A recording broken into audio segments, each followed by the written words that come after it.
When ash covered the sky, when the volcano's rage subsided, the seraph Atlas who bared the crown of Hathor descended from on high and spread the gift of the sun upon those freezing below him.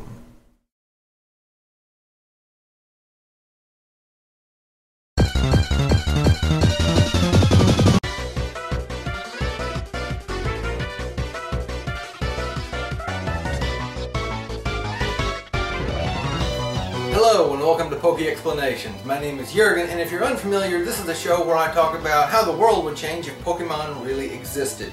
First up, we're talking about the Torch Pokemon from the 5th generation, Larvesta. So let's jump into everything we know about its Pokedex information.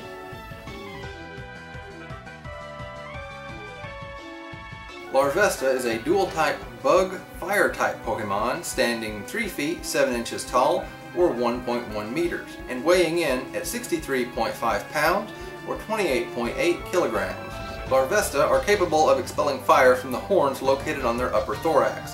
This fire is their primary defense mechanism against predators and also enables Larvesta to fly for short periods. Now we move on to its in-game Pokedex entries. Black version. This Pokemon was believed to have been born from the sun. When it evolves, its entire body is engulfed in flames. White version. The base of volcanoes is where they make their homes. They shoot fire from their 5 horns to repel attacking enemies.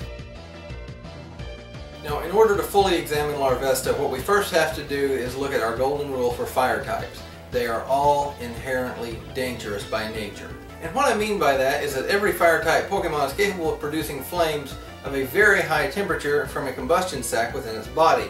And they're also capable of expelling those flames at very high velocities. That is what makes every fire-type Pokemon incredibly dangerous were it to really exist. However, because of the way it's been observed to evolve, Larvesta are very peculiar in this sense. Because it's been observed to be engulfed in a cocoon of fire upon evolution, it's speculated that the combustion sac within Larvesta starts out very small when it's hatched, and then gradually grow larger until Larvesta is completely ready to burst, which engulfs the Pokemon in a cocoon of fire and emerges as Volcarona. That being said, it's safe to assume that only older Larvesta are capable of producing dangerous temperatures. So with all of this being considered, I don't see Larvesta being an immediate threat to humans, nor having that great of an impact on our world. Upon evolution, the fire of its cocoon may get out of control, but that's a situation by situation thing. It lives around the base of volcanoes. They could potentially attack hikers. Unsuspecting hikers walk up on them and they protect their territory like any other creature. But those are the only ways I see them being really world-changing.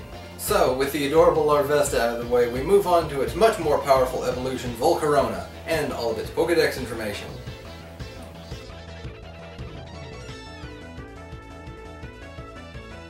Volcarona is a dual-type bug and fire-type Pokemon standing 5 feet 3 inches tall or 1.6 meters tall and weighing in at 101.4 pounds or 46 kilograms even.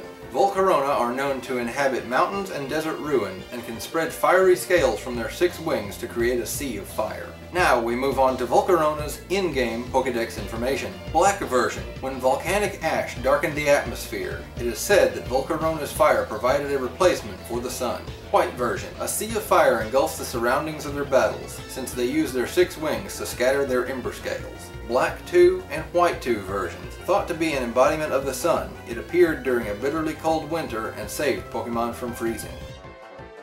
So, after hearing all the information we have on Volcarona, I would actually venture to say that it's even more docile while much more powerful than its pre-evolutionary state, Larvesta. And, as you can probably guess from the cool intro to this video, I do see Volcarona as a savior Pokemon. I believe that, yes, it could have been a Pokemon at Pompeii who tried to save other Pokemon, and really humans, from the ash, the bitter cold, of the volcano's eruptions, of the ash. And if you're keen on your in-game Pokemon mythology, I believe this Pokemon would have been there at the creation of the Hoenn region, when Kyogre and Groudon clashed. But as far as having an impact on the world, I don't see Volcarona having that much more of an impact than its pre-evolutionary state, Larvesta, or even any other fire-type Pokemon. Granted, it can produce much higher temperatures, and obviously has a much wider area of effect by the scales on its back. And unless it's startled, I don't see it being any bigger of a threat to humans than Larvesta was. Granted, you would be in some mighty deep trouble if you did startle it. But that does it for this episode of PokeXplanations. I hope you guys enjoyed it as much as I enjoyed making it. Be sure to hit that like and subscribe button down below, and make sure you check out the description down there too. Follow me on Tumblr, Facebook, my website, for updates on PokeXplanations. Especially if another episode is going to be late like this, I keep you guys 100% up to date. You are the first guys I talk to, because I know you guys like PokeXplanations. And this episode was, of course, viewer submitted by one of you guys, this lovely person right here. Thank you very much for your comment. If you have a Pokemon you'd like me to talk about in the future, go ahead and leave it as a comment down below, or really any thoughts about any Pokemon you have. I'm always open to suggestions, and I read every single comment I get. I cannot stress that enough. I love getting comments, guys. And as always, be sure to check out my other channels in the outro after the video. Should be the main channel, the vlog channel. You know where it is. Be sure to check those guys out. I'm going to be uploading a lot more stuff to them soon, and I will catch you guys later.